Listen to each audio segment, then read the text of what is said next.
Estas manos,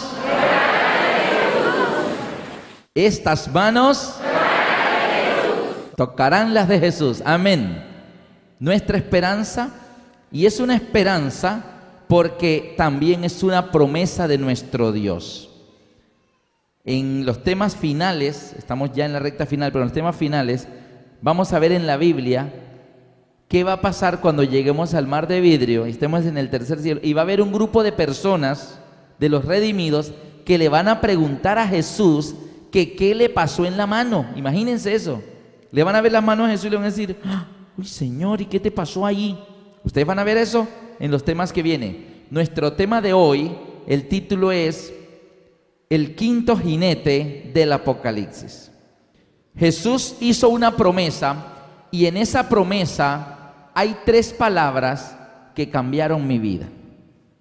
Cambiaron mi vida, 3 palabras, 3 nomás. En el Evangelio según San Juan, en el capítulo 14, versículos del 1 al 3, Jesús estaba tratando de decirle a los discípulos, a los apóstoles, que Él se tenía que ir, que Él se tenía que ir. Se iría nuevamente al lugar donde había venido, al tercer cielo. Y Él les dice a ellos, porque ellos se ponen tristes cuando Él les dice que se tiene que ir. No se turbe vuestro corazón. ¿Creéis en Dios? Creed también en mí. En la casa de mi Padre muchas moradas hay. Si así no fuera, yo os lo hubiera dicho. Voy pues a preparar lugar para vosotros. ¿Cuántos dicen amén? Y si me fuere, dice nuestro Señor Jesús, y si me fuere y os preparare lugar, y dime, ya se fue, y ya están, los lugares ya están preparados. Y si me fuere y os preparare lugar, y ahí vienen esas 3 palabras, queridos amigos, que cambiaron mi vida, y yo no sé si cambiarán la tuya. Esas 3 palabras son: vendré otra vez. Y si me fuere y os preparare lugar, vendré otra vez. Esas 3 palabras significan que el Rey Jesús pronto vendrá por segunda vez al planeta Tierra. Amén. Satanás sabe que le queda poco tiempo, por eso lo sabe. Y vendrá como Rey de Reyes y Señor de Señores. El que dio su vida para que sus manos fueran traspasadas por unos clavos, para que tú y yo no sufriéramos el castigo de la muerte por el pecado. El que se puso en una cruz en lugar de nosotros, Él está a punto de venir. Es inminente la segunda venida de Cristo. Vendré otra vez, y dice, y os tomaré a mí mismo. Nos va a tomar. Os tomaré a mí mismo. ¿Para qué? Para que donde yo estoy, ¿dónde está Él ahora mismo? En el cielo. ¿En cuál cielo? En el tercer cielo, el mar de vidrio, donde está el trono del Padre, donde millones y millones y millares de ángeles asisten delante de Él, para que donde yo estoy, dice Jesús, ¿qué? Vosotros también estéis. Amén. ¿Quieren ir? No sé, es que lo estoy pensando. No me he decidido todavía. Que hay que decidirse. Es que esto es demasiado hermoso para desperdiciar la oportunidad. Para que donde yo estoy, vosotros también estéis. ¿Alguna vez tú habías pensado ir al cielo? Lo que pasa es que nos hemos imaginado el cielo, y por eso el tema del sábado no te lo puedes perder. La carroza cósmica del Apocalipsis. Pero mira, algunas personas se imaginan el cielo así. Las caricaturas nos han pintado el cielo todo blanco, todo nebuloso. Parece un páramo, ¿cierto? ¿Sí lo han visto? Un páramo, no se ve nada. De pronto por ahí en medio del páramo aparece alguien todo barbudo, abuelito ahí. Hola. ¿Ah? Y miren una lista, a ver si tú estás en la lista para dejarte entrar. Han pintado el cielo, tú allí con una bata blanca, parado sobre una nubecita de 1 metro cuadrado, blum, blum, blum, tocando arpa por la eternidad. Es como aburrido eso, ¿no? Uy, no, si esa es la eternidad, entonces algunos dicen, no, el infierno es más sabroso. No. La palabra infierno en la Biblia significa sepulcro, muerte, eso es el infierno. El cielo no es así. Ahora bien, estas tres palabras, cuando Jesús dice, y si me fuere y os prepararé el lugar, vendré otra vez, cambiaron mi vida. Durante toda mi vida de estudiante, soñé con ser piloto. No sé si se han dado cuenta en los sermones que hablo mucho de los aviones. Y trato de que entendamos las lecciones espirituales con aviones. Jesús, ¿qué dirá? Este predicador poniendo aviones, debe poner trigo, cebada, uvas, viñas. No, bueno, yo uso aviones ahí. Yo quería ser aviador, piloto. Así que durante todo el bachillerato yo me sabía todo eso. A dónde se estudia, cuánto cuesta, la comercial, la militar y todo eso. Tenía mi habitación llena de aviones, afiches de aviones, me conozco que si el F-14, que el F-15 Eagle, que el F-16, que el F-18 Hornet, que el 111, que... Y mis hijas se burlan de mí. Porque cuando pasa un avión, yo le digo a mi esposa, ese es un 727, ese es un Boeing 707, ese es un 767, ese es un Airbus 340, ese es un... Y tú le sabes la placa a los aviones, me dice ella. Falta que me digas el nombre del piloto. Y cuando va pasando un avión, mis hijas paran y me dicen, ahora hay que esperar que el avión pase para que mi papá siga caminando, porque yo paro hasta que el avión se va. Y yo quería ser piloto y durante el bachillerato yo tenía la información, los catálogos en Bogotá, en Guaymaral, en Cali, en la Marco Fidel Suárez, en Barranquilla, en Protécnica, cuánto costaba el semestre. El problema es que en ese tiempo, estoy hablando del año 77, cuando me gradué del grado 11, eso es historia prehistórica, ¿no? Algunos ya sacaron las cuentas y saben cuántos años tengo.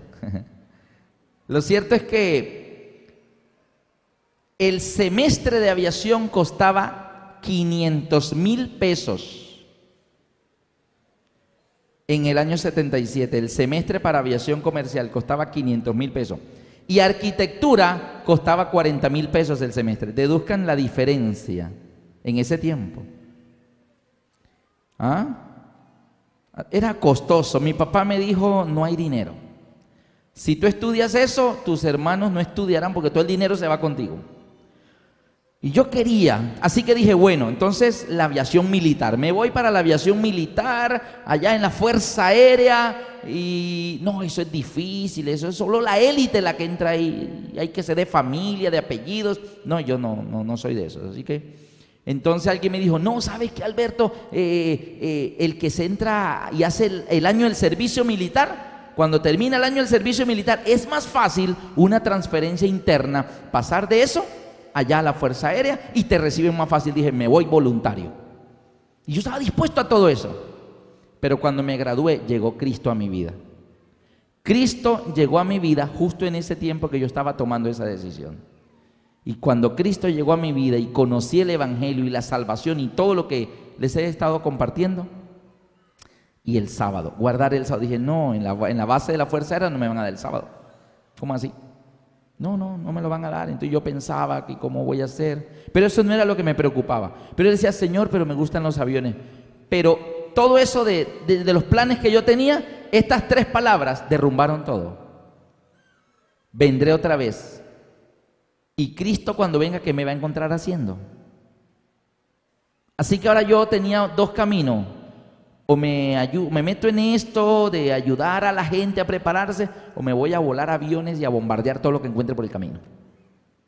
¿Qué hago? Pero me gustaba, yo tenía en mi habitación afiches, aviones colgados del techo. Y a mí no se me salían, y yo decía, Señor, pero es que me gusta, yo quiero, ese es mi sueño, Señor, ¿y cómo hago? Pero también me gusta esto de que Cristo viene de nuevo. Así que, hermanos, yo le pedí a Dios que me iluminara. Y a mí no había nada más espectacular que ver un jet despegando, aterrizando, y ver los F-18 y los F-15 y los Mirage y todo eso. Y me gustaba mucho. Todavía me gusta algo. Pero una mañana de domingo, después de haber orado angustiosamente qué iba a hacer con mi vida, ya me había bautizado, ya me le había entregado mi vida a Jesús, pero yo quería, ¿y qué voy a hacer en lo profesional? Y yo me desperté ese domingo y me quedé en la cama y no me levanté, sino despierto, comencé a mirar el techo y todos esos aviones colgados arriba de mi cabeza, los afiches, ay, son tan bonitos. Eso es lo que yo quiero, y no, nada espectacular como está al mando de una cosa de esa. Y de repente Dios te manda luz. Y llegó a mi mente algo y comencé a ver todos esos aviones a mi alrededor en todas las paredes y me di cuenta de algo que ellos tenían que yo no me había dado cuenta. O sí me había dado cuenta, pero no le había puesto tanto cuidado. Y vi lo que todos ellos tenían bajo sus alas. Comencé a ver todos y bajo sus alas solo tenían bombas, cohetes, lanzacohetes, misiles. Y comencé a mirar a mi alrededor y todos tenían bombas. Así que lo que llegó a mi mente fueron estas palabras: todo eso son lindas armas para matar. Para eso son. Y en ese momento quedó claro que eso no era lo que un hijo de Dios debía estar haciendo hasta que Cristo venga. Me levanté de la cama y ya no los vi tan bonitos. Por lo menos no los militares, ya no los vi tan bonitos. Así que quité los afiches uno por uno y los fui poniendo sobre la cama. Ya no era lo que yo quería. Yo no voy a dedicar el resto de mi vida a apretar un botón para lanzar bombas para que yo no sé cuántos allá abajo se mueran. Eso, por lo menos para mí, no lo quiero. Quité los afiches, descolgué los aviones y quité todo. Todos esos afiches los hice una gran bola de papel y los llevé a la basura. Me fui a bañar, mi mamá pasó por el cuarto y vio todas las paredes limpias. Dijo, uy, ¿qué le pasó a Alberto hoy? Alberto, ¿qué te pasó y por qué quitaste todo? Y dice, no, mamá, pues ya no quiero eso. Ya no eso no. Pero lo que más me impactaba eran estas tres palabras. Ya el mundo no es igual para mí. Los días de nuestro planeta están contados. El propio diablo lo sabe. Él sabe que le queda poco tiempo. Imposible que el propio diablo lo sepa y esté tan seguro y nosotros que somos los hijos de Dios no lo sepamos. Cristo está a punto de venir, amigos.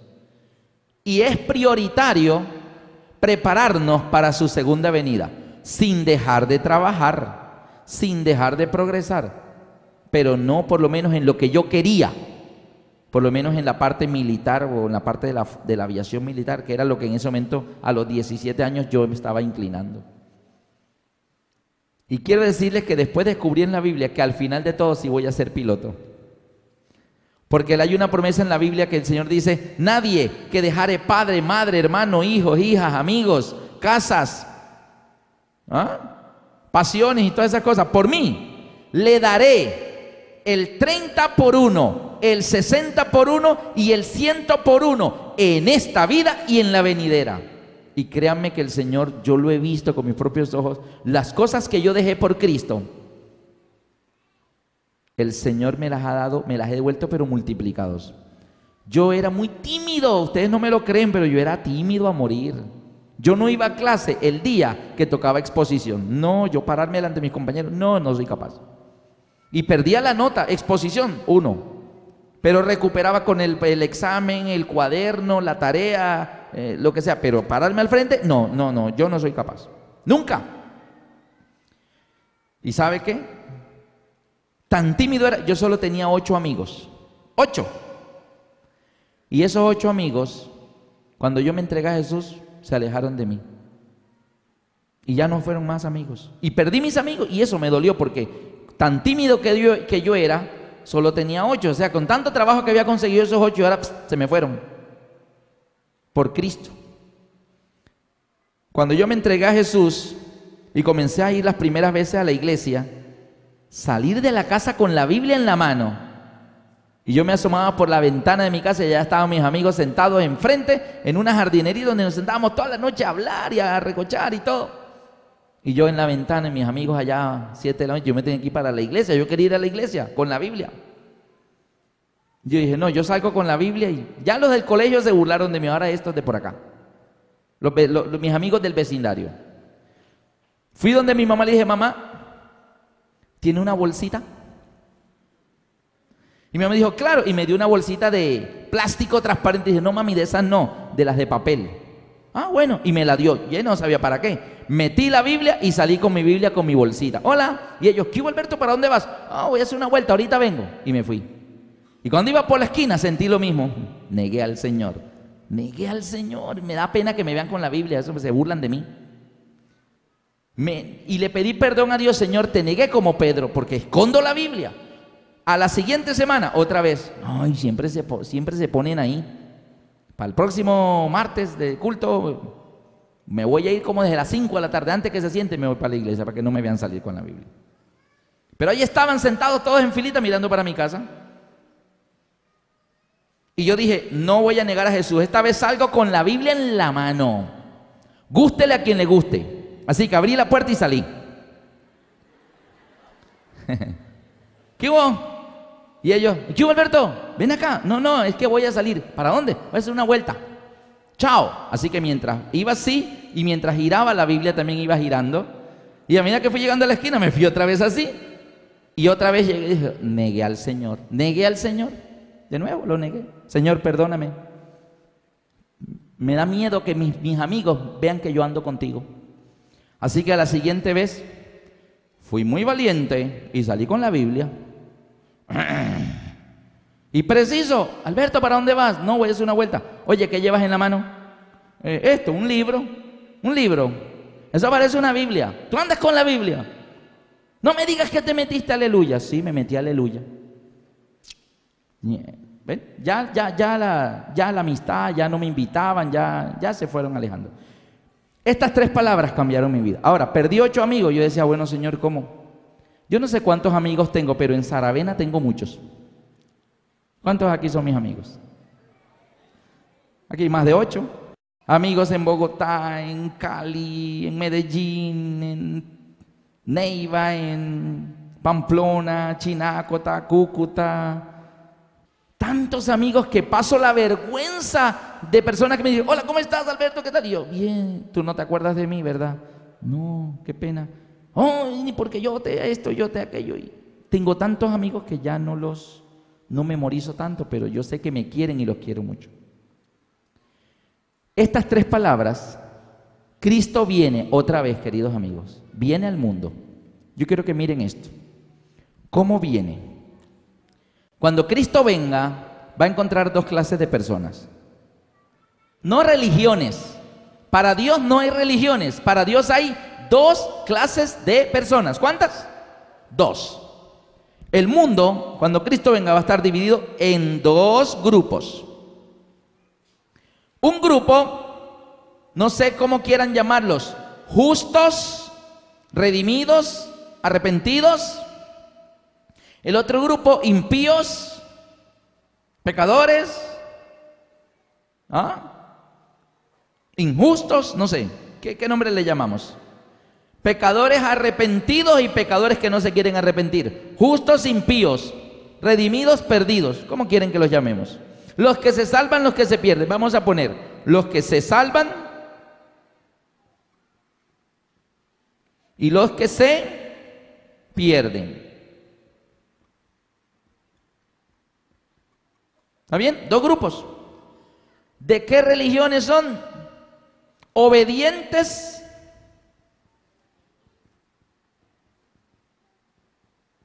y desobedientes. 2 grupos. A su vez, estos 2 grupos estarán divididos en 2 grupos. Los obedientes, o sea, los que son salvados, unos estarán vivos cuando Cristo venga y otros estarán muertos cuando Cristo venga. Ejemplo de los que se salvan, de los obedientes, que cuando Cristo venga estén muertos. Ejemplo: Abel, Abraham, David, Salomón, Nabucodonosor, Pablo, Martín Lutero. ¿Ah? ¿Nombres? Pues son muchos, ¿verdad? Ellos son obedientes, son salvados, ¿verdad? Abel, Adán, nuestros seres queridos que murieron en la fe. Ok, ellos están muertos. Y otros estarán vivos en el momento de la segunda venida. De los desobedientes, de los impíos, de los que se pierden, unos estarán vivos cuando Cristo venga. Y otros estarán, ¿qué? Muertos cuando Cristo venga. Ejemplo: Caín, Saúl, Judas, ¿quién? Herodes, Nerón, Hitler. Bueno, mucha gente, ¿verdad? Que algunos nombres ya se saben. Bueno, esos son los dos grupos. El tema de que Cristo viene nuevamente a este mundo, para un grupo es una buena noticia, es una buena nueva. Y para el otro grupo, saber que Cristo viene a este mundo es una mala noticia, es una terrible noticia, es una terrorífica noticia, ¿cierto? ¿Para cuál de estos dos grupos será una buena noticia que Cristo viene? Para los que son obedientes, saber que Cristo viene, amén. De hecho, este grupo, cuando vea a Cristo venir en gloria, levantando su brazo, dirá: he aquí, este es nuestro Dios, le hemos esperado, Él nos salvará. Y este grupo va a salir corriendo a esconderse. Vamos a comenzar con la buena noticia. Vamos a comenzar. ¿Qué pasará con el grupo de arriba el día que Cristo venga? Cuando Cristo aparezca en las nubes del cielo, ¿qué va a suceder con ellos? Primera de Tesalonicenses 4, 13 al 17. El título en la Biblia de esa parte es La venida del Señor. Primera de Tesalonicenses 4, 13 al 17 dice: tampoco queremos, hermanos, que ignoréis acerca de los que duermen. Noten que el Señor a los que están muertos, que murieron en la fe, no le llama muertos, le llama ¿cómo? Los que duermen. Cuando Lázaro murió, Jesús dijo: mi amigo Lázaro duerme, he aquí voy a despertarlo. Y los discípulos dijeron: ah, Señor, si está dormido, entonces sanará. Jesús dijo: no, él está muerto. Pero para el Señor, sus hijos que mueren en la fe no están muertos, están como dormidos. Y pueden ser despertados por la voz del Hijo de Dios, como cualquier persona que está dormida y alguien llega a decirle: levántate que ya es de mañana. Así que este grupo que están muertos, en realidad el Señor le llama los que duermen. Los que duermen. Unos están vivos y otros para el Señor están durmiendo.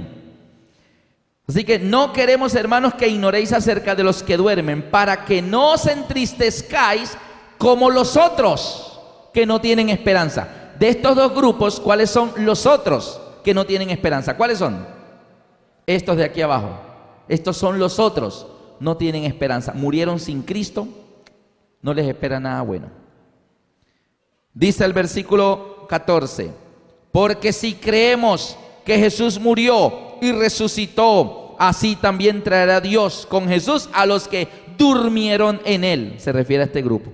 No se entristezcan, porque cuando Cristo venga, este grupo, si algún ser querido tuyo murió, pero murió en la fe, murió entregándole su vida al Señor, así sea en el último momento de su vida, tú lo vas a volver a ver.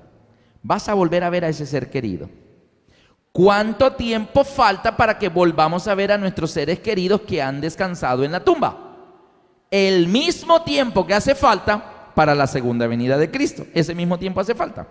Porque ahí lo dice: porque si creemos que Jesús murió y resucitó, así también traerá Dios con Jesús a los que durmieron en Él.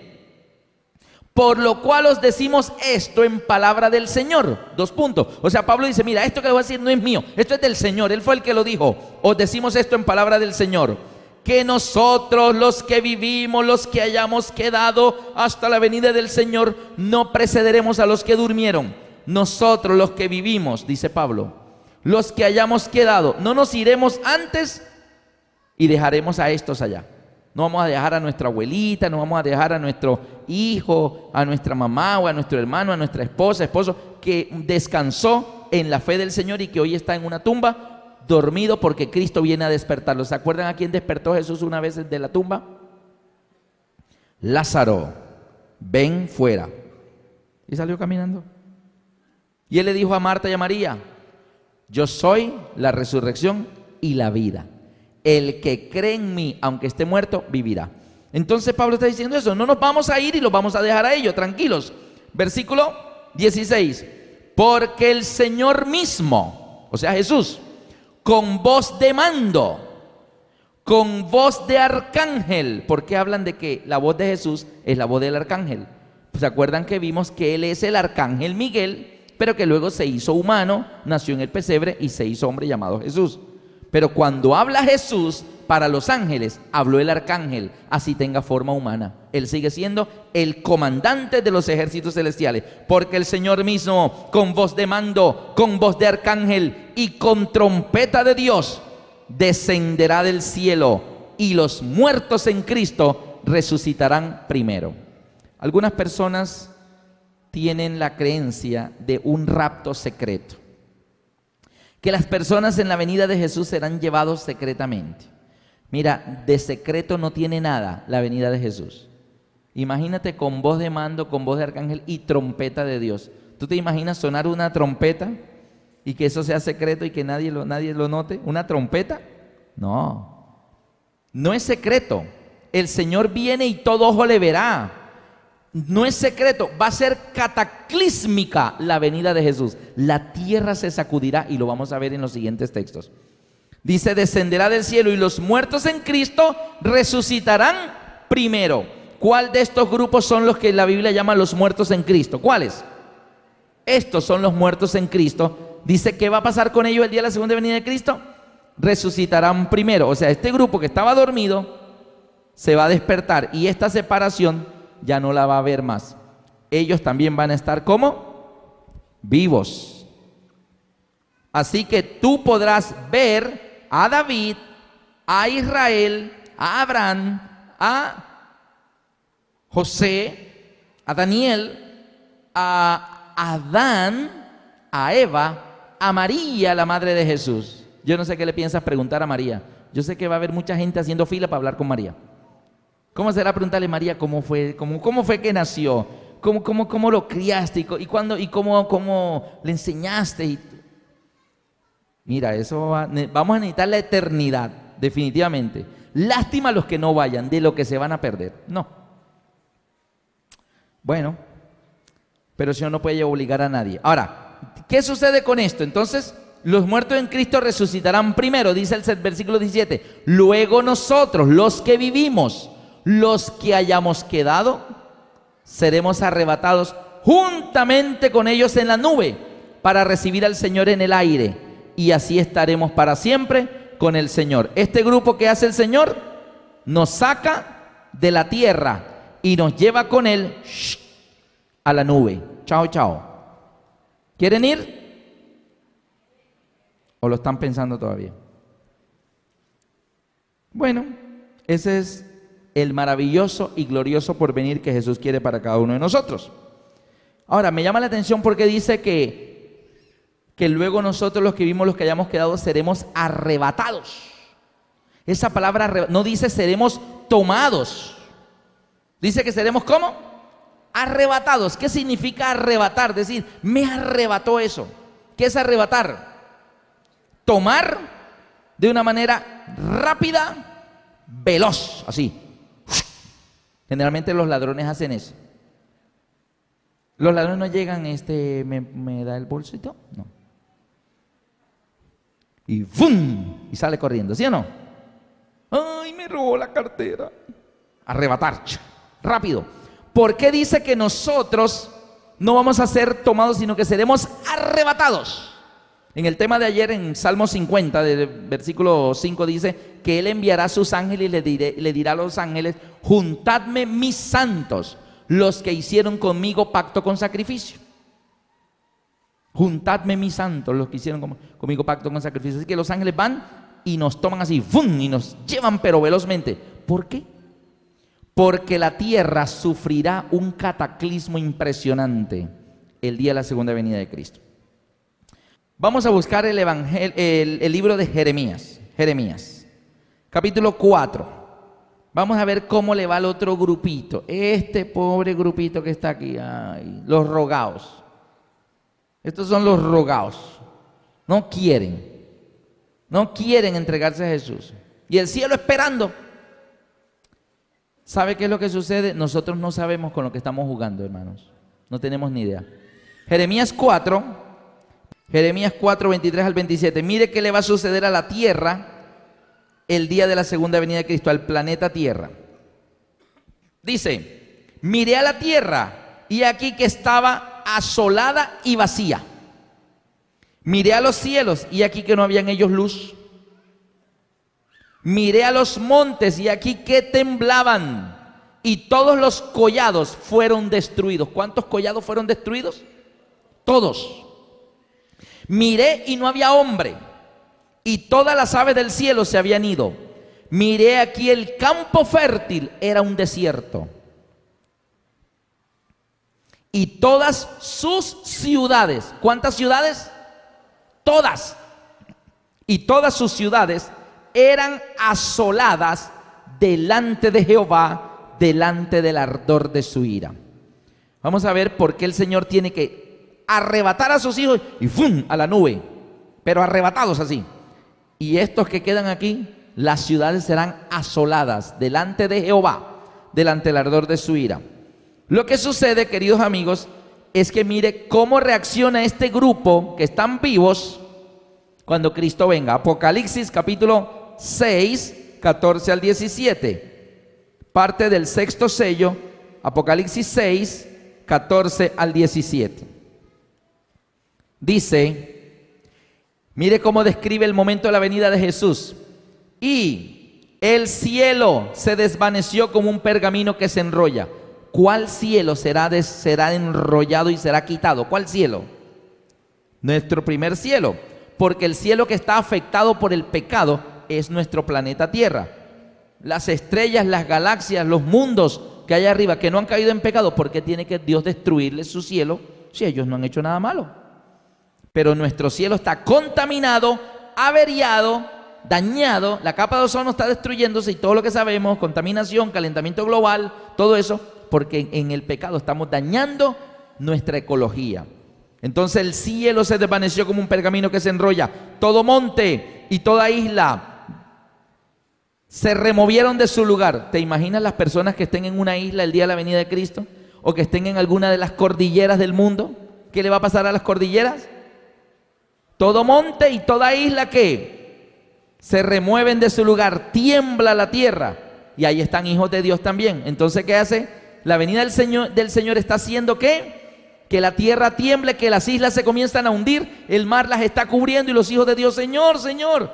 Entonces el Señor no puede mandar a los ángeles aterrizar. Hola, ¿cómo estás? Eres un redimido. ¿Cómo te llamas?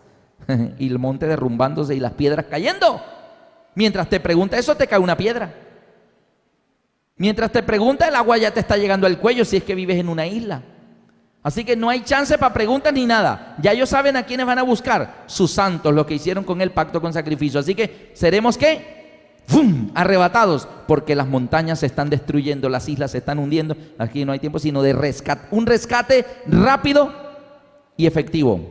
Y los hijos de Dios son sacados y puestos en la nube a salvo, mientras que allá abajo las cordilleras se sacuden y se derrumban y las islas se están hundiendo. Y dice la Biblia, versículo 15 al 17, y los reyes de la tierra, los grandes, los ricos, los capitanes, los poderosos, y todo siervo y todo libre, se escondieron en las cuevas y entre las peñas de los montes, y decían a los montes y a las peñas, caed sobre nosotros. Personas pidiendo que un derrumbe los aplaste. Caed sobre nosotros y escondednos del rostro del que está sentado en el trono y de la ira del Cordero, porque el gran día de su ira ha llegado. ¿Y quién podrá sostenerse en pie? Estas personas huyen de la presencia de Dios y ellos prefieren que un derrumbe los aplaste, que rocas los sepulten, antes de dejarse alcanzar del que está sentado en el trono. ¿Y quién es el que está sentado en el trono?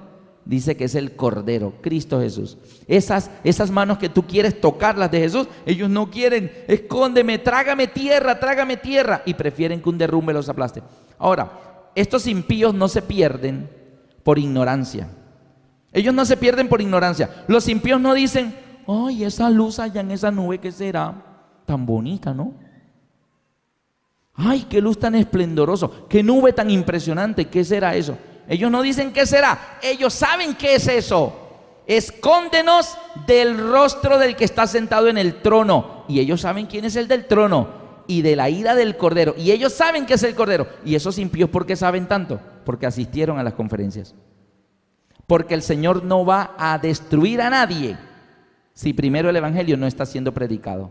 Porque sería injusto de parte de Dios condenar a alguien que nunca oyó la verdad.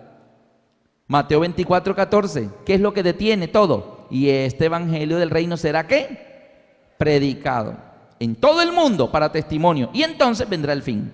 Y lo que el Señor está esperando es que todo el mundo sepa la verdad, porque ese día nadie le puede decir: Señor, yo no sabía nada, a mí nadie me dijo nada. Mira, Señor, si yo hubiera sabido esto, yo me entrego, pero a mí nadie me avisó, nadie me dijo. Señor Jesús, mira, te fueron así, pero le tiraste la puerta 3 veces. Te regalaron una cosa y la rompiste y la botaste, no te acuerdas. Así que el Señor es justo. Estas personas saben y dicen que el que está en el trono es el Cordero, y saben que es el gran día de su ira, y saben lo que va a pasar, y por eso están escondiéndose. A este grupo no le va a ir nada bien, queridos amigos. Este grupo es sacado del planeta y puesto en la nube, porque lo que va a suceder acá será terrible. ¿Qué le pasa a las ciudades? Asoladas delante de Jehová, delante del ardor de su ira. Mire qué dice ahora Jeremías 25, 32 y 33. Y este es un texto un poco fuerte, bastante fuerte diría yo, la manera como Dios habla aquí. Jeremías 25, 32 y 33, el Señor dice lo que va a hacer. ¿Se acuerda que hablaba ahorita que las ciudades eran asoladas? Todas las ciudades, París, Londres, Roma, Madrid, Bogotá, Bucaramanga, Barranquilla, Saravena, Atame, todas sus ciudades, todas, Sydney, Melbourne, Tokio, Hong Kong, Manila, Nueva Delhi, todas las ciudades del mundo serán arrasadas en la segunda venida de Cristo. Después que el pueblo de Dios, el Señor manda a sus ángeles y los lleva a la nube. Jeremías 25, 32 y 33 dice: así ha dicho Jehová de los ejércitos: he aquí que el mal irá de nación en nación, y tempestad poderosa se levantará desde los fines de la tierra. Versículo 33, y yacerán los muertos ¿de quién? De Jehová. ¿Quién los va a matar? ¿Quién va a matar a esos impíos? ¿Quién? Jehová. Y yacerán los muertos de Jehová.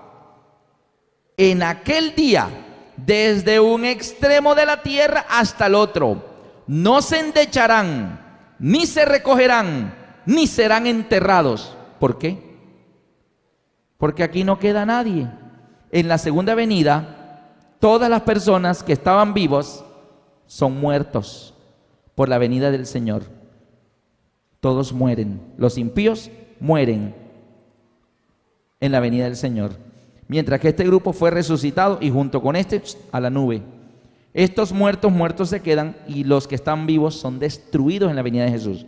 No se endecharán, significa no serán llorados. ¿Quién los va a llorar? Porque no quedó nadie.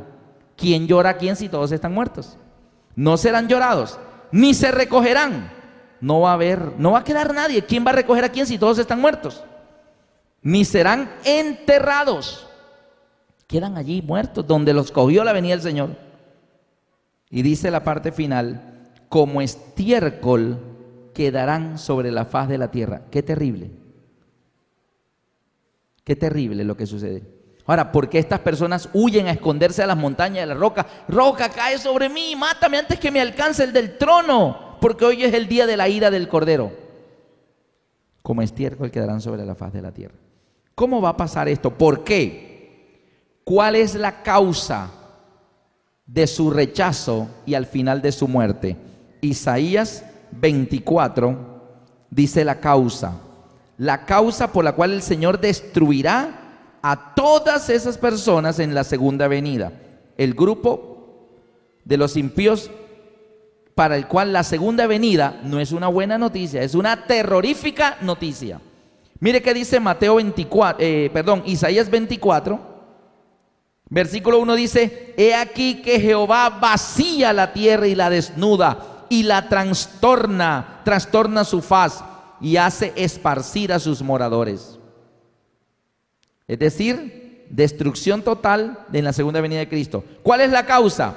Versículo 3 al 6, la tierra será enteramente vaciada, completamente saqueada, porque Jehová ha pronunciado esta palabra. Se destruyó, cayó la tierra, enfermó, cayó el mundo, enfermaron los altos pueblos de la tierra. ¿Se acuerdan la profecía que vimos hace 2 noches del país que hará la ley dominical y que hará el decreto de muerte?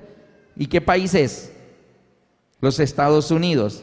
Y el Señor dice aquí: enfermaron los altos pueblos de la tierra, porque son las potencias mundiales las que Satanás utilizará en el tiempo del fin para tratar de oprimir a través de leyes que no son las leyes de Dios.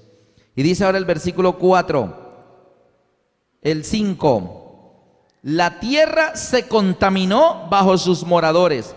¿Por qué? ¿Cuál es la causa? Mire lo que dice: porque traspasaron las leyes. Mire cuál es la causa de la destrucción de ellos. ¿Qué hicieron ellos? Traspasaron las leyes. ¿Cuál era el sello de Dios en el tiempo del fin? Su ley, su cuarto mandamiento. Traspasaron las leyes, falsearon el derecho. Dios dijo sábado y ellos lo cambiaron para domingo. Falsearon, o sea, le muestran al mundo una ley como si fuera de Dios, pero está falseada. Quebrantaron el pacto sempiterno. Ahora dice el 6: por esta causa, mire cuál es la causa. Por esta causa, la maldición consumió la tierra y sus moradores fueron asolados. ¿Qué decía de las ciudades? Que serían ¿qué? Asoladas. Esto parece algo terrorífico, pero es que la Biblia dice que el día de Jehová sería el día grande y terrible.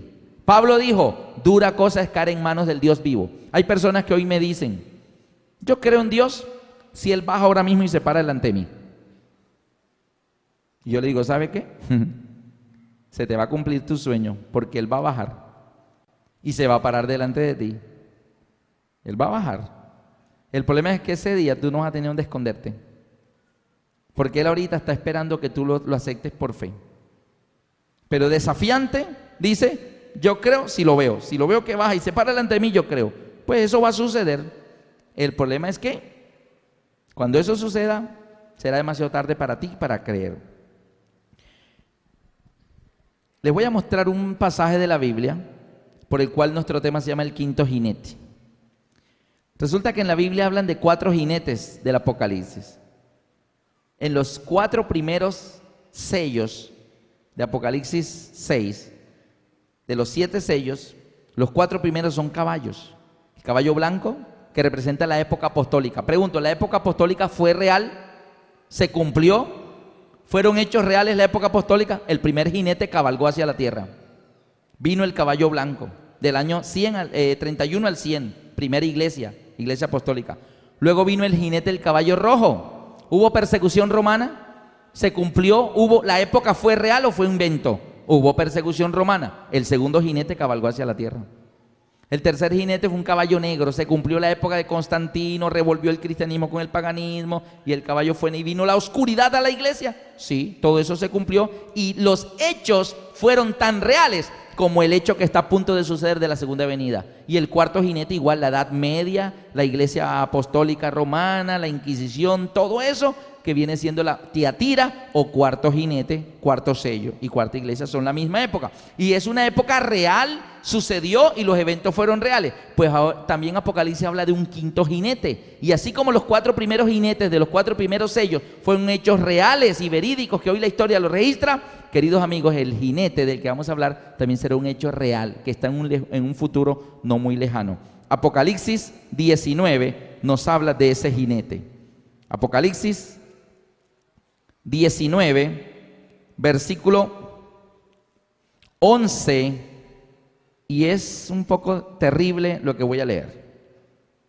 Mire lo hermoso que le espera a este grupo, irnos con Jesús en la nube, porque hicimos pacto con sacrificio. Este grupo no quiso y es terrible lo que sucede. Y hay que explicarlo, porque las personas deben saber lo que va a suceder. Y por eso en la Biblia llaman a la segunda venida de Cristo el día grande y terrible. Pablo dijo, dura cosa es caer en manos del Dios vivo. Con Dios no se juega. Algunos están jugando, pero Dios no está jugando. Satanás tampoco. Dice Apocalipsis 19, 11. En adelante. Entonces vi el cielo abierto, y esta es una profecía, lógicamente está en lenguaje simbólico, y esto representa la segunda venida de Cristo. Entonces vi el cielo abierto, y aquí un jinete en un caballo, he aquí un caballo blanco, y el que lo montaba se llamaba Fiel y Verdadero, y con justicia juzga y pelea.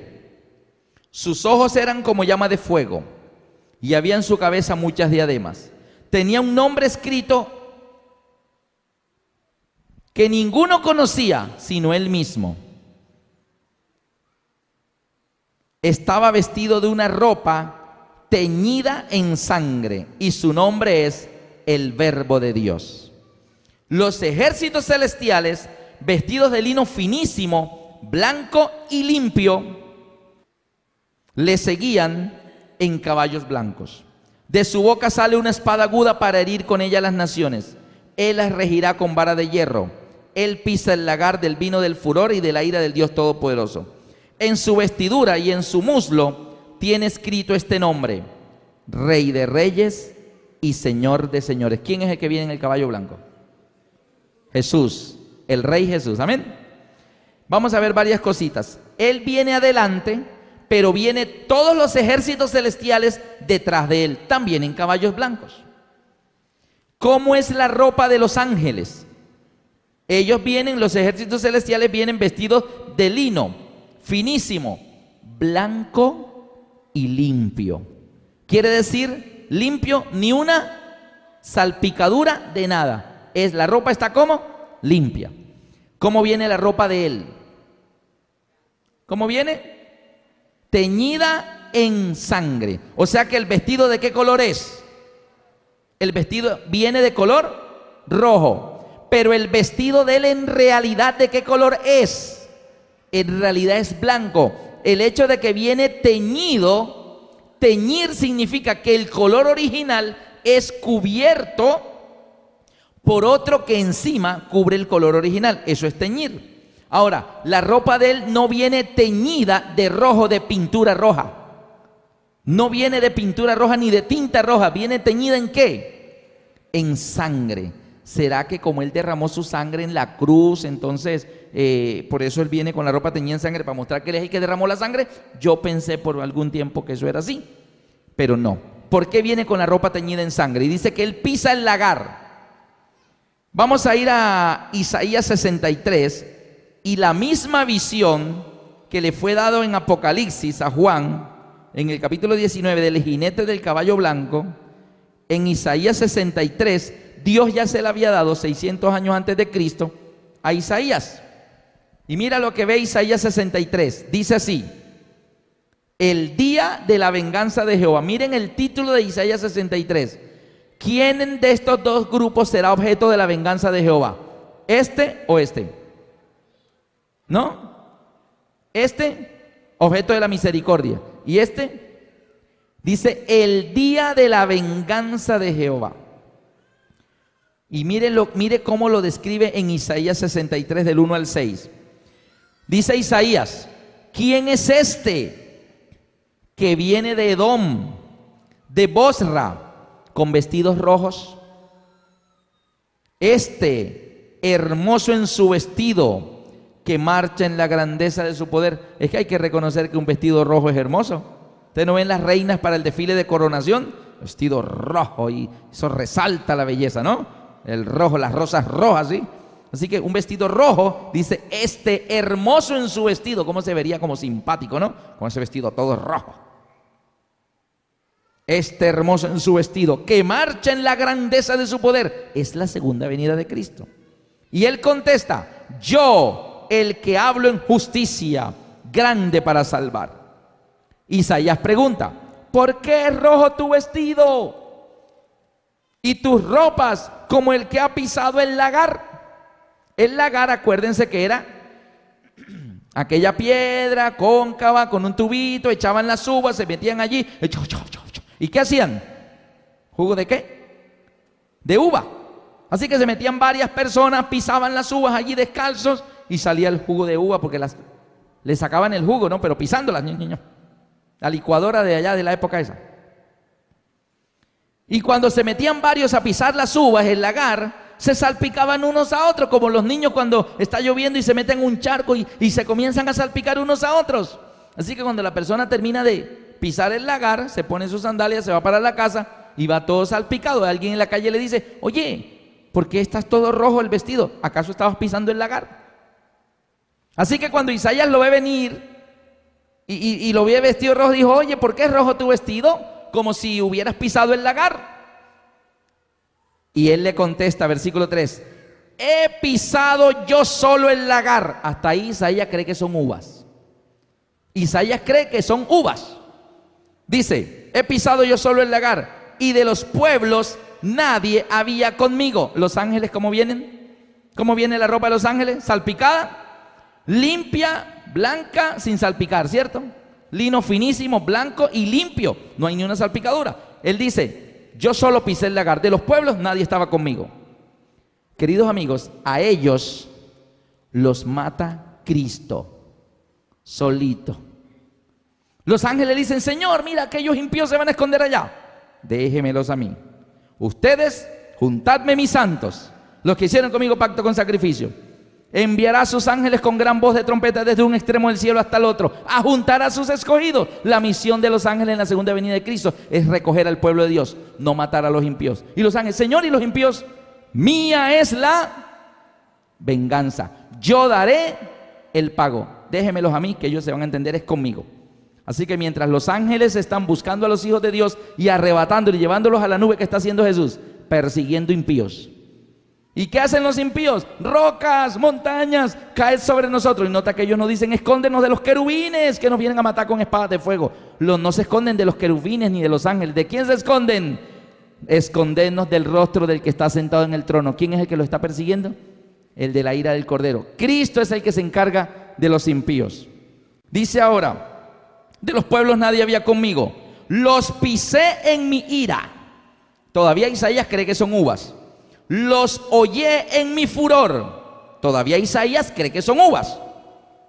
Y su sangre salpicó mis vestidos y manché todas mis ropas. Qué crueldad. Pareciera crueldad de Dios, ¿verdad? Destruir a los impíos de una manera tan terrible. Él pudiera matarlos de un ataque al corazón y se mueren ahí, pero no hay charco de sangre ni nada, ¿no? No. Hasta los podría matar del susto. Pero aunque la Biblia no dice cómo lo hará, la Biblia dice que matará a los impíos de una manera tal que la sangre de ellos, ¿qué pasa? Lo salpica a él. Y la ropa de él queda ¿cómo? Manchada. Usted dirá: oye, hermano Lascarro, pero tan bonito el amor de Dios y usted está como desfigurando el carácter de Dios de amor. No, por algo Isaías habla de este día y dice: porque Jehová desnudó su santo brazo y salió a hacer su obra extraña, su extraña obra, porque es algo que el universo nunca ha visto hacer a un Dios de amor. Pero ¿por qué él va a matar a esos impíos de esa manera tan terrible que su sangre salpicó todos sus vestidos? Dice, versículo 4: porque el día de la venganza está en mi corazón y el año de mis redimidos ha llegado. Miré y no había quien ayudara y me maravillé de que no había quien sustentase y me salvó mi brazo, me sostuvo mi ira. Con mi ira hollé los pueblos y los embriagué en mi furor y derramé en tierra su sangre. ¿Qué han hecho los impíos durante 6,000 años de pecado? ¿Derramar la sangre de quiénes? de los santos. Caín a Abel. La Inquisición en la Edad Media, cuántos asesinatos y crueldades que ni siquiera han salido a la luz todavía. Ahora miren esto. ¿Por qué el Señor va a actuar de esa manera tan terrible? ¿Ustedes saben por qué Cristo no ha venido todavía? ¿Por qué ahorita se puso el sol y Cristo no vino? ¿Por qué? ¿Qué lo detiene? En segunda de Pedro 3, 9 y 10 dice, el Señor no retarda su promesa, como algunos la tienen por tardanza, sino que es paciente. Es que la paciencia que el Señor nos está teniendo es paciente para con nosotros. Ahora miren lo optimista que es nuestro Dios, no queriendo que ninguno perezca. ¿Cuántos quieren el Señor que perezca? Ni uno. ¿Cuántos habitantes somos en el mundo? 6.000 millones. De esos 6.000 millones que somos en el mundo, ¿cuántos el Señor quiere que perezcan? Ninguno. Él quiere que los 6.000 millones nos salvemos. Él no quiere que ninguno perezca, sino que, ¿cuántos? Todos. ¿Cuántos son todos? 6.000 millones. Él quiere que todos procedan a arrepentimiento. Él es bien extremista. No quiere que ninguno perezca, sino que todos procedan a arrepentimiento. Eso es lo que Dios quiere, por amor. Él no retarda su promesa, Él es paciente. Él no quiere que tú te pierdas. ¿Usted sabe cuánto le está costando al cielo cada día que pasa y Cristo no viene? ¿No han visto en noticias, por ejemplo, cuando hay un paro de aerolíneas o un paro de petroleras? ¿Han visto esas noticias? Y dice, este paro le está costando al país tantos ¿qué? Miles de millones de dólares al día, pérdidas. Por cada día del paro, la pérdida es de miles de millones. ¿Usted se ha preguntado cuánto le está costando al cielo cada día que Cristo no viene?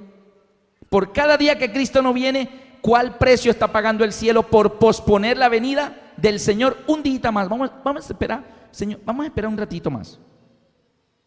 Solo les voy a dar un datito, pero es solo uno de muchos.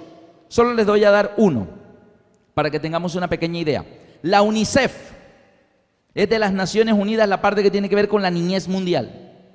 Solo en estadísticas de datos informados, conocidos, sin meter lo que no se informa, según la UNICEF, mueren diariamente en el mundo 35.000 niños. Cada día que Cristo no viene a la tierra, en la redondez del planeta, murieron 35.000 niños de enfermedades, guerras, accidentes, abusos, maltratos, etc.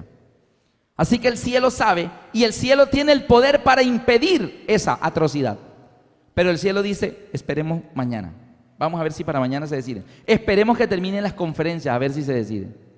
Y el cielo sigue esperando por ti. Pero mientras el cielo espera, hay atrocidades que están pasando en el mundo. Y el Señor pudiera, si el Señor viniera hoy, mañana no murieran.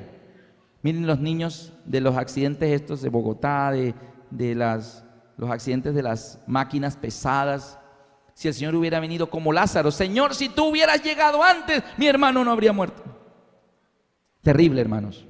Ahora bien, ¿por qué el Señor destruirá a los impíos de esta manera tan terrible? Les voy a poner un ejemplo. Mire, cuando yo veo noticias, mire que los impíos salen corriendo a las rocas, a las peñas, a escondernos del rostro del que está sentado en el trono. Estaba en la ciudad de Bucaramanga, en la 33, esperando bus al mediodía para ir a mi casa después del trabajo. Y los buses pasaban llenos y llenos y llenos, no había ni siquiera cómo poner el pie allí. Y alguien dijo, no, es que eso por 15 minutos pasan llenos, después pasan vacíos. Esperemos entonces. Y había un kiosco allí de revistas, periódicos, así que me fui a la sombra y me puse a mirar allí el periódico y las noticias. Y había un periódico amarillista, reconozco que era amarillista. Pero el hecho de que sea amarillista no indica que la noticia que publicó era mentira. Lo que pasa es que era tan grotesca que los demás dicen, uy, no, esto es demasiado crudo, no publiquemos eso, publiquemos algo más amable. Pero en lo que publicó, eso pasó. Y había una fotografía del tamaño de media página. Una niña como de 4 años, tirada como en un basurero. cabellito corto, y decía: esta niña de 4 años fue hallada en un basurero muerta. En el rostro tenía unas, como si fuera del tamaño de la yema de los dedos, así, por toda la carita, así, todo así por toda la carita. Decía: la niña, por los análisis de los médicos, fue muerta a golpes violentos en la cabeza. Las marcas en el rostro son quemaduras de cigarrillo. No se salvaron ni siquiera las córneas de sus ojos. Y yo leyendo ese pie de página de la fotografía, a mí se me salieron las lágrimas y yo tuve que voltear el rostro, que la gente que estaba en la parada no me viera. Y yo le hice una oración a Jesús ahí en esa parada en la 33 hace ya muchos años. Yo le dije: Señor Jesús, esta niña sufrió tan terriblemente, solo 4 añitos, y mira ya lo que le hicieron. Yo te voy a pedir que si en la segunda venida esta niña resucita, tú me la dejas a mí. Tú me la dejas a mí para darle allá en la eternidad el amor que no le dieron acá. Y yo la querré como mi hija. En el nombre de Jesús, amén. Así que si en la eternidad nos vemos y me ves 3 hijas, no 2, sino 3, ya sabes por qué. Lo que yo pensé cuando veo esa noticia y cuando veo otras noticias atroces que las vemos todos los días, no puedo dejar de pensar en el jinete del caballo blanco que viene con la ropa teñida en sangre, que mata a los impíos y su sangre salpica todas sus ropas, porque el año de sus redimidos está en su corazón. Mía es la venganza, yo daré el pago. Y cuando veo noticias atroces no puedo evitar pensar: el que hizo esto, nadie sabe quién fue, pero Dios sí sabe. ¿En qué hueco se irá a esconder? ¿En qué? Perdón la palabra, pero eso es lo que yo pienso. Cuando yo veo noticias atroces digo: ¿en qué hueco se va a esconder el que hizo esto? ¿En qué alcantarilla se va a meter? Que Jesús no lo encuentre, lo saque a rastras, lo ponga delante de él y lo destruya como lo ha prometido. No es odio, porque yo no le tengo odio, me da pena. Pero en nuestro mundo hay tantas atrocidades diarias. Pero el día que Cristo venga, ajustará cuentas con ellos. ¿Y por qué hará esta terrible obra, esta extraña tarea? Porque ellos han hecho cosas terribles, queridos amigos. Y ustedes saben las noticias que de nuestro país le dan la vuelta al mundo. En menos de 10 minutos le dan 4 veces la vuelta al mundo, noticias de nuestro país. Qué terrible, hermanos. Yo quiero decirles que el Señor está esperando por ti. El Señor no retarda su promesa. Hoy se puso el sol y no vino el Señor sabiendo que, según la UNICEF, mañana morirán 35,000 niños en el mundo. Y Él lo sabe y Él puede impedirlo, pero Él dice: voy a esperar un poquito más. Porque Él no quiere que tú perezcas, Él quiere que tú procedas a arrepentimiento. Él no quiere que ninguno perezca. Dios es amor. Pagó un alto precio por ti. Tú vales la vida de un Dios. Deja el camino del mal y ven a Jesús. La segunda venida de Cristo para ellos va a ser terrible. Pero yo creo que ninguno de los que ustedes, de los que están aquí, si estás aquí, no creo que te quieras seguir quedando entre los desobedientes. Puedes pasar esta raya y llegar aquí, porque para este grupo nos espera un glorioso porvenir. Amén. Yo quiero terminar contándoles lo que sucedió una vez. La ciudad de Cartagena, hace ya unos años, no sé cuántos, toda la ciudad de Cartagena militarizada. Cartagena de Indias, Colombia, militarizada. 2.400 efectivos del servicio secreto norteamericano estaban por toda la ciudad. Había inclusive buzos en lugares estratégicos del mar. Todas las cámaras en el aeropuerto Rafael Núñez de Cartagena, en las azoteas. Periodistas de muchos países del mundo en Cartagena, nuestra Cartagena de Colombia. Todos de repente apuntaron hacia el horizonte sobre el mar y apareció un pequeño puntito. Y ese puntito comenzó a hacerse cada vez más grande, más grande, más grande, más grande. Eran más o menos las 9:50 de la mañana. Y el puntito que se iba haciendo grande hasta que se dibujó completamente era, y le vuelvo a hablar de los aviones, era el Jumbo 747 azul con blanco, Air Force One, Fuerza Aérea 1 de los Estados Unidos, el avión presidencial de los Estados Unidos. El presidente William Jefferson Clinton, Bill Clinton, venía a una visita de 10 horas a Colombia. 4.000 hombres de seguridad de Colombia, todos para cuidarlo a él. Y la nave aterrizó en aquella pista corta, porque el aeropuerto Rafael Núñez tiene una pista corta.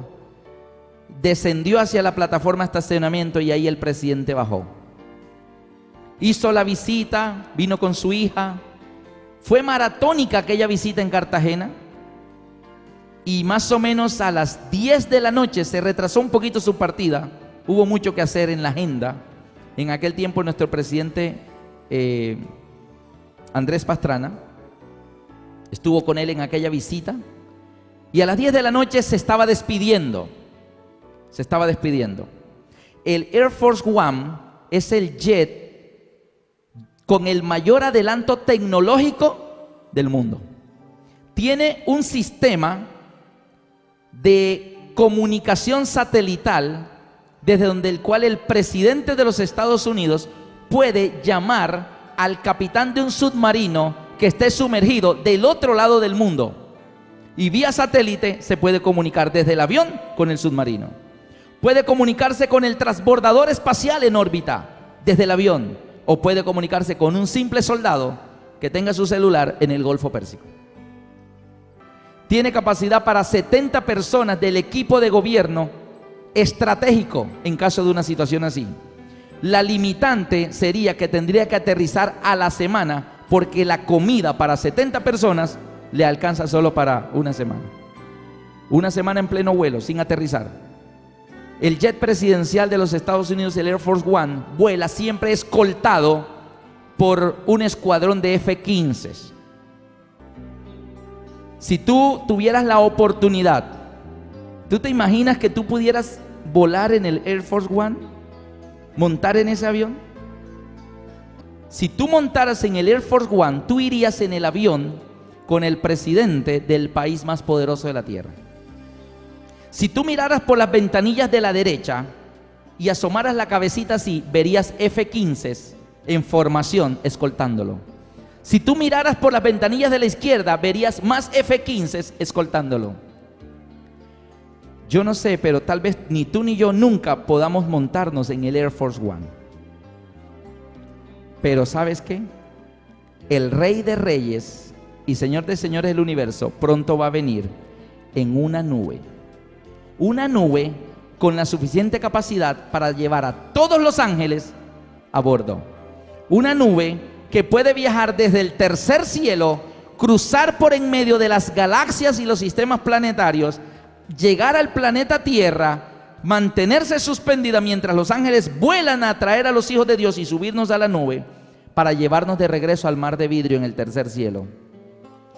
Si estás a bordo de la nube ese día, te podrás poner a mirar hacia la derecha y no vas a ver F-15, vas a ver querubines, ángeles en formación escoltando al Rey de Reyes. Si miraras por la izquierda, vas a ver más querubines y más ángeles en formación escoltando la nube. Y vas a bordo de la supernube donde va no el presidente del país más poderoso de esta tierra, vas con el Hijo de Dios, el Rey y soberano del universo. ¿Quieres ir? Así que no es tan importante subirnos al Air Force One. Si tenemos un cupo asegurado para subirnos, ¿dónde? En la nube con Jesús. Solo tienes que decidir dejar esto y pasar esta raya y hacer parte de este grupo, querido amigo. Amén. ¿Quieren ir? Mira, si ese día, si tú sufres de mareo en la nube, no te hagas en la orilla. Hazte al centro para que no te dé mareo. Pero haz todo lo que sea posible para que tú estés ahí. Termino con una pregunta. ¿Qué puede haber en esta tierra, aquí en esta ciudad, que sea tan importante, tan fuerte y tan poderoso, que haga que tú te pierdas de estar ese día ahí, rumbo al mar de vidrio? ¿Qué puede ser? Ay, es que el trabajo. No, lo que pasa es que esto.